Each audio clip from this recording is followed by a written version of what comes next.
مشہور علماء دین کی کتابوں سے لے کر کے آپ کی خدمت میں پیش کریں گے۔ نحمدہ ونصلی علی رسولہ الکریم، اما بعد، فاعوذ باللہ من الشیطان الرجیم، بسم اللہ الرحمن الرحیم۔ ہم تعریف کرتے ہیں اللہ کی اور درود بھیجتے ہیں اس کے رسول کریم صلی اللہ علیہ وسلم پر۔ ہم شیطان مردود سے اللہ کی پناہ چاہتے ہیں۔ ہم شروع کرتے ہیں اللہ کے نام سے جو بڑا مہربان اور رحم کرنے والا ہے۔ چراغ بن کے جو آیا تھا ظلمتوں کے دیش میں، وہ محمد صلی اللہ علیہ وسلم ہیں، رحمت ہر ایک سانس میں ہے۔ یہ چراغ ہدایت جس نے جہالت کے اندھیروں کو چاک کیا، جس نے صحرا کے سنگ دل انسانوں کو نرم دل ولی بنا دیا، وہ چراغ، وہ نور محمد مصطفیٰ صلی اللہ علیہ وسلم کا نام ہے۔ لیکن سوال یہ ہے کہ آخر اس نبی کا پیغام صرف عرب کے لیے تھا یا پوری انسانیت کے لیے؟ مولانا ابوالکلام آزاد ہندوستان کی سیاست کا وہ مینار جس کی روشنی آج بھی تاریخ کے صفحات پر جھلک رہی ہے۔ ایک عالم، ایک مفکر، ایک مجاہد آزادی، لیکن ان کے دل میں سب سے گہری محبت کس سے تھی؟ محمد صلی اللہ علیہ وسلم سے۔ مولانا فرماتے ہیں، اگر تاریخ انسانی میں کوئی ذات کامل ہے تو وہ صرف محمد صلی اللہ علیہ وسلم کی ہے۔ جب عرب کی فضا ظلمت سے بھر گئی تھی، جب بچیوں کو زندہ درگور کیا جاتا تھا، تب رحمت کے بادل مکہ کی سرزمین پر برسے۔ 12 ربیع اول عبداللہ کا بیٹا، آمنہ کی آنکھوں کا نور محمد صلی اللہ علیہ وسلم پیدا ہوئے۔ ماں کا سایہ چھن گیا، باپ پہلے ہی رخصت ہو چکے تھے، دادا بھی جلدی چل بسے۔ ایک بچہ جو یتیم ہونے کے باوجود ہر دل عزیز ہو گیا، لوگ اسے صادق اور امین کہنے لگے۔ 40 برس کے تھے جب غار حرا میں ایک ندا آئی، اقرا، پڑھو، علم کی پہلی صدا انسانیت کے کانوں میں گونجی۔ مولانا آزاد کہتے ہیں، یہ اعلان صرف نبوت کا نہیں بلکہ انقلاب کا آغاز تھا۔ جب انہوں نے حق کی بات کی تو مکہ کے سردار جل اٹھے، شعب ابی طالب میں بھوکے رہے، طائف میں لہو لہان ہوئے۔ مولانا آزاد لکھتے ہیں، وہ اگر چاہتے تو مکہ کے تخت پر بیٹھ سکتے تھے، مگر انہوں نے فقر اور پیغام کو چنا۔ مکہ چھوٹ گیا مگر ہجرت بھی مشن کا حصہ بنی۔ مدینہ نے باہیں پھیلائی، مسجد نبوی بنی، دستور مدینہ لکھا گیا۔ بدر میں دشمن کی آنکھوں میں خوف تھا۔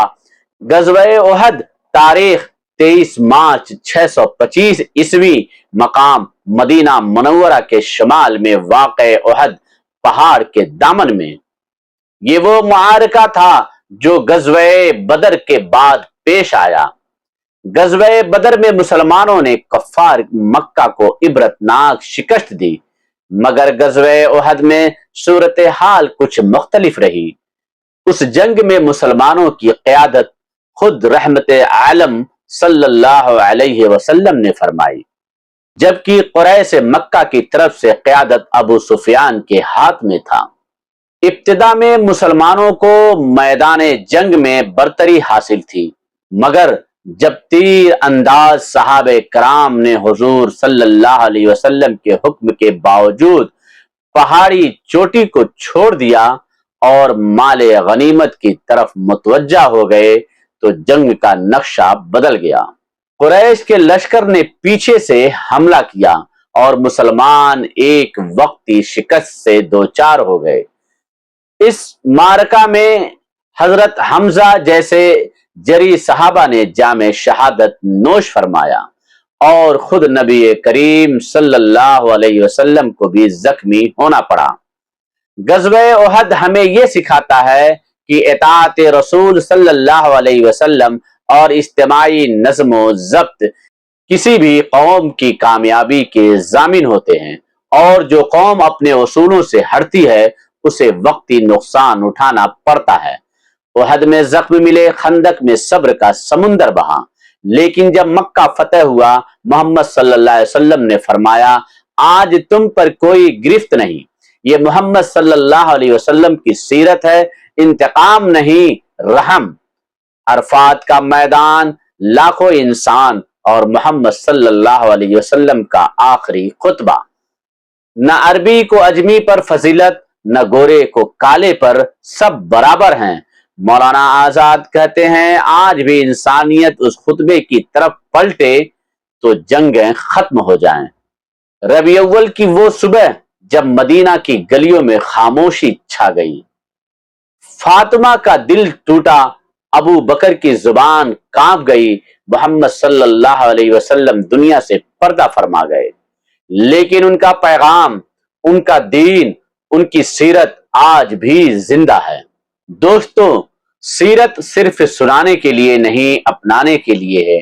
آئیے مولانا آزاد کی طرح ہم بھی محمد صلی اللہ علیہ وسلم کی سیرت کو دل میں بسائیں، کیونکہ انہی کی روشنی میں دنیا کا اندھیرا چھٹ سکتا ہے۔ اگر آپ چاہتے ہیں کہ یہ پیغام ہر دل تک پہنچے تو اس ویڈیو کو لازمی شیئر کریں، لائک اور سیاسی آئینہ کو سبسکرائب کریں، کمنٹ میں درود پاک لکھ کر اپنی محبت کا اظہار کریں۔ اللہم صلی علی محمد وعلی آل محمد۔ دوستو، ہم نے آج اللہ کے رسول حضرت محمد مصطفیٰ صلی اللہ علیہ وسلم کی زندگی کے ان پہلوؤں کا ذکر کیا جو دلوں کے اندھیروں کو مٹا دیتے ہیں، جو ایک پسمردہ دل میں ایمان کی لو جلا دیتے ہیں۔ مگر یہ صرف شروعات ہے۔ انشاءاللہ اگلے 10 دن کے بعد ہم ایک ایسا واقعہ لے کر حاضر ہوں گے جو عقیدے کی بلندی ہے، جو محبت کی انتہا ہے، جو اللہ کے کرم اور رسول صلی اللہ علیہ وسلم کے مقام کا ایسا بیان ہے جسے سن کر آنکھیں بھیگ جائیں اور دل جھک جائے۔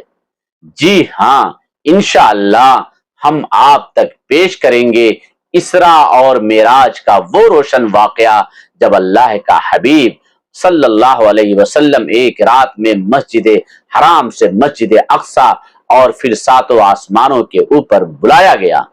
ایک ایسا سفر جو عبادت کی حقیقت ہے، محبت کی اونچائی ہے اور امت کے لیے رحمت کا ساگر ہے۔ تو جڑے رہیے، کیونکہ اللہ کے رسول صلی اللہ علیہ وسلم کی سیرت وہ آئینہ ہے جس میں ہر دور کا انسان اپنا راستہ دیکھ سکتا ہے۔ روح کو جھنجھوڑ دینے والے اس سفر کی تفصیلات لے کر انشاءاللہ پھر حاضر ہوں گے۔ تب تک دعا میں یاد رکھیے۔ والسلام علیکم ورحمۃ اللہ وبرکاتہ۔